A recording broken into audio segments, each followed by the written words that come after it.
Order. Order. Ms. Patten has a call with a question, please. Great.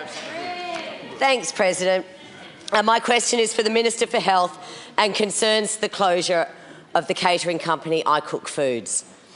Dr Brett Sutton, who was the acting Chief Health Officer at the time and ordered the closure, has stated that he was satisfied from the report of an authorised officer of the Department's Food Safety Unit that the food being prepared, sold or otherwise handled at the premises was unsafe.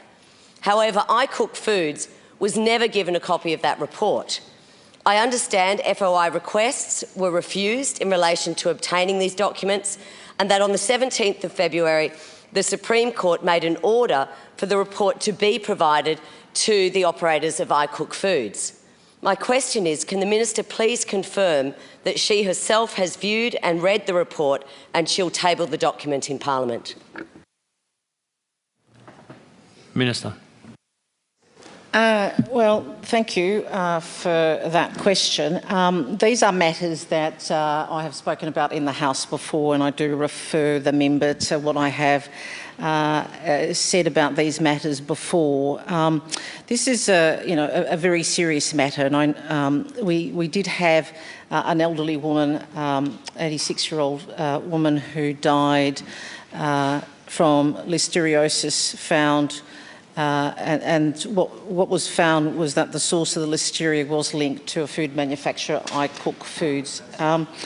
So this is why we've made no apology for the department taking the action that it took that was necessary to keep patients and vulnerable Victorians safe from the threat of deadly infectious diseases. I do point out to the member, I'm not sure if she's aware the matters is now in court. I understand that the company that she has referred to has commenced litigation in the Supreme Court. As part of that process, there's a process of discovery by which documents get provided to other parties. I think it is appropriate that that those processes are allowed to follow through in accordance with the normal legal processes, rather than any member seeking to insert themselves into the litigation. Ms. Patten, a supplementary. Thank you, Minister. And really, the question was specifically about the report that was relied upon to close down iCook Foods, and the court has ordered that report be provided to the owners of iCook Foods. They haven't received it. There's some question as to whether it even exists. So I suppose as a supplementary question, can you tell me, does the report that you and your department relied on for the closure of iCook Foods actually exist? Minister. Thank you. The advice that I have is that iCook Foods made an application for preliminary discovery for documents of the Department of Health and Human Services in the Supreme Court. The department had offered to provide the relevant documents to iCook Foods on a confidential basis previously, but that offer was rejected. The Supreme Court then decided that iCook Foods should be given the documents subject to confidentiality provisions.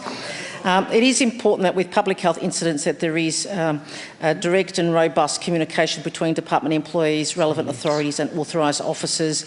It's important now that these confidentiality provisions ensure the continued reporting of public health risks and informed decision-making by the department, so appropriate action can be taken to limit the impact on the community of future public health incidents.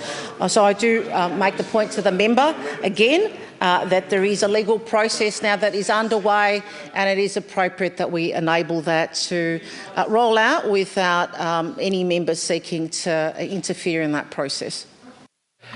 Can I call Minister? Oh, sorry. Just as a point of order, President, this is not about the legal process. In fact, the court actually ordered the report to be provided to iCook Foods. That has not occurred. Freedom of Information Acts of requests have been refused. So my simple question was, does the report actually exist? And the minister failed to respond. Thank you. I'll take your. Ms. Patten, I'll take your point of order into account when I'm asking for written responses.